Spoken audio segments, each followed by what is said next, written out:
Greetings, my friend. Father Leo here, and I bring you greetings on this Easter Sunday morning. And as I look out my window, I see signs of resurrection, new life bursting forth from Mother Earth. Buds on the trees, the robins are there, the red-breasted robins are singing. Flowers are starting to move up from the ground. There's so many signs of new life. And is any wonder then, as Christians, we celebrate new life, which is the resurrection of Jesus. Now, let me state right off the first. The resurrection of Jesus is not resuscitation of a dead corpse. The corpse is naturally dead. It's not resuscitation. I have to take that right off the board, right off the top, because for too long, we have taken the resurrection as literally, that God resuscitated the body of Jesus, and that's who appeared. Not so. Not so. The body was dead, was not resuscitated, but rather there's a new happening, a new manifestation of God. And today we call it the Christ, the cosmic Christ. And so you have the dialectic between Jesus the human and the Christ. And of course, Christ, the cosmic Christ, traces its beginning back to the Big Bang, when God is embodied in all of creation. And so you have that dialectic, that dance between Jesus and the Christ. At times we're talking about Jesus, the historical figure. At other times we're talking about the Christ, the cosmic Christ. And of course, sometimes we run the two words together because they fit so naturally. So Easter Sunday then is a cosmic event. And that's what you really have to understand that. And, it was so cosmic on Good Friday when you read it. It talked about graves being open and people getting up out of the grave, angels, there's darkness over the whole earth, there's thunderstorms. All of creation is in turmoil on Good Friday. And of course, on Easter Sunday, the story we have, of course, is the resurrection. But be careful here. It's not the resuscitation of a corpse. It's a new manifestation of Jesus as the Christ, who rose into the Christ. But the Christ has been there, the cosmic Christ, since the Big Bang. And so you have that, as I said, dialectic, that dance between Jesus, the human, and the cosmic Christ. Sometimes it's one, sometimes it's the other, depending on our language. And so today we celebrate the resurrection of Jesus. And it begins with the gospel telling us a story that Magdalene came to the tomb and saw the stone had been removed. That in itself is a whole reflection. First of all, that Mary Magdalene came to the tomb. We know that Jesus had a community of men and women, of women and men. Mary Magdalene is one of them. But those women played an important role in the work and the ministry of Jesus. They weren't just keeping house. They were active participants in his ministry. And certainly we see that Mary Magdalene was one of the very first who returned to tell the disciples the resurrection has taken place. Celebrate. So she begins, the first evangelist, if you will, who proclaimed the good news of the resurrection of Jesus, and really tells us that women need to have a bigger role in the church. I think it's one of the crimes of the church that women have been put in second place rather than in first place. Women should be included, equal in ministry, and yes, ordained as priests. And I think our church would be much stronger if today we had ordained Native women, Canadians I mean, or Indigenous, yes, women, period, included them in ordination and allowed them to be pastors in our churches. And my guess is our church would be a lot healthier on the present time. And that's another one. In the tomb. You see, this is a cosmic event. And that's why we have to expand our mind You can't isolate it just to Easter Sunday 2,000 years ago. It says the tomb. And that's a powerful symbol that today there's a lot of people living in the tomb. It's a symbol. It's a metaphor for, can be for poverty. It can be for illiteracy. It can be oppression.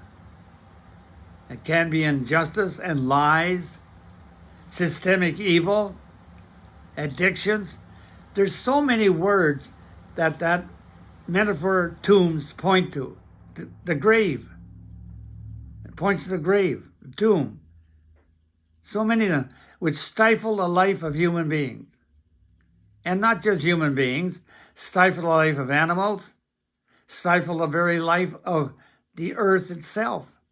The environment is suffering. Climate warming. Tomb. It's a powerful symbol. Let's not misuse it. And there's a stone. Now there's the question. Back then, they could see the stone. The question I have to face today, and I question you to face it, is what is the stone you see? Why is there so much darkness in our world? Why is there so much injustice and lies rather than justice and truth? Why is it? What's happening? And what are the stones that are blocking people's evolution into a healthy society where all are included, all are equal, where there is reconciliation and healing? What are the stones? I can think of some stones. Number one, of course, is selfishness, self-centeredness, greed, wealth, misuse of power, all kinds of stones, all kinds of stones. And the question is, as Mary Magdalene said, who's going to roll back the stones? So we have to ask that question today. Who's going to roll back the stones? The stones of injustice and the stone of lies, or we call it today fake news. So who's going to roll back the stones? Certainly the people with wealth and the people in power are not going to roll them back. You can be sure of that, because it gives them a very comfortable life. Very comfortable life. And all the benefits that comes from wealth and power. So they're not going to roll them back. Who's going to rise up? Now, we have had some people rise up. I think of Martin Luther King, to me, has always been a hero of mine. The civil rights movement, he rolled back a lot of stones.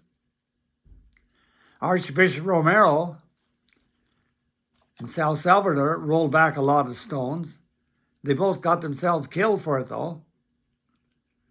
I think of Mother Teresa, when she spent her life caring for those who were on the street who were sick and dying, and took them in, so the last thing they experienced was unconditional love. That was a big sign of rolling back a stone. People who work for justice and truth are people who roll back stones. That's the people. And of course, since it's in the gospel, the hope is that followers of Jesus, people who say, I'm a Christian, I'm following Jesus, that we will roll back stones. We will roll back stones. There's a lot of stones to roll back, and it's going to take a lot of hard work to roll back some of those big stones. Those stones which oppress people with violence and poverty, marginalization, and all the rest of it. And rolling back those stones is going to be a big job. And so that's part of the gospel today. The other part of it, of course, is where Peter and John run to the tomb, and they go in, what do they find? Two angels. I said it was a cosmic event.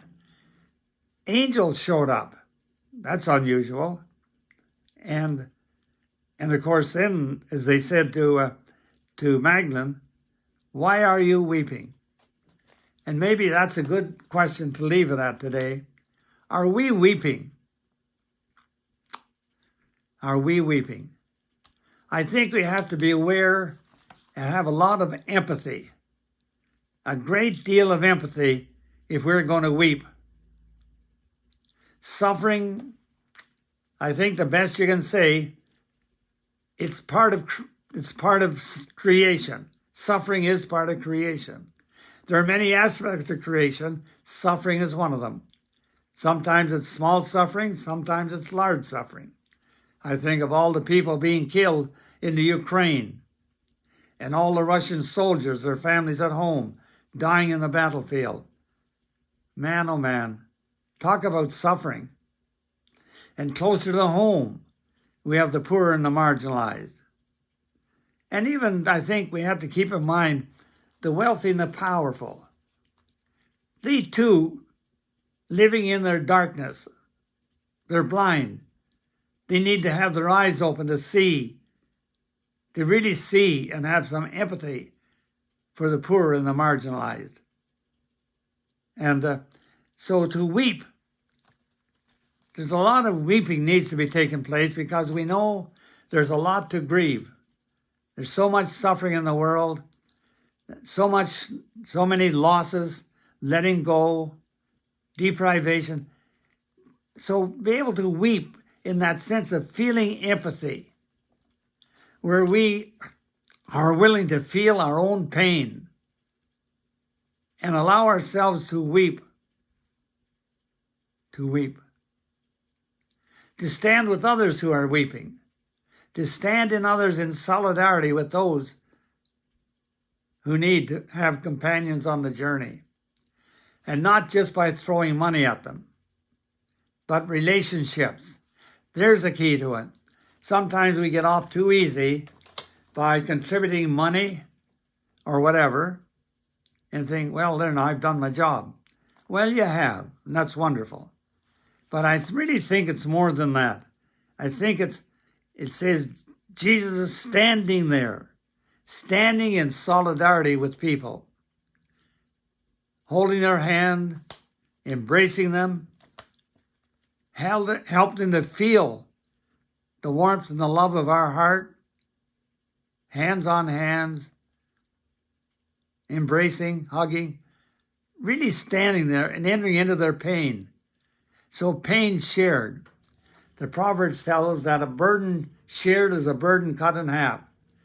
It may not seem like much, and yet it's the greatest of all, is to stand inside somebody else's pain as a companion, and without wanting to fix people.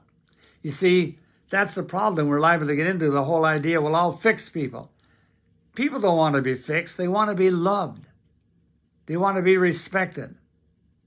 They want to be affirmed of their intrinsic goodness. That we can do, and it doesn't cost anything. Well, it does cost. It cost Martin Luther King his life. It cost Oscar Romero his life. I think of Dorothy Day. It cost her any kind of a rich life for sure. I think of Mother Teresa. It cost her, apparently, she lived with depression for the last 20 years of her life. Cost her big time. But she was faithful. Faithful to her call, faithful to her mission. She was faithful to her internal plan of life. And so when I admire Jesus on Easter Sunday, I admire and love a man who from his own heart had a plan of life. He had a plan. He had a destiny. And he knew eventually the consequences of his plan, of his destiny, would be his rejection, his crucifixion and death. But he also knew that death didn't have the last word. You and I know that death doesn't have the last word. We know that. We know it very well. There's resurrection in nature. There's new life and resurrection for us. But you see, resurrection doesn't have to wait till we die.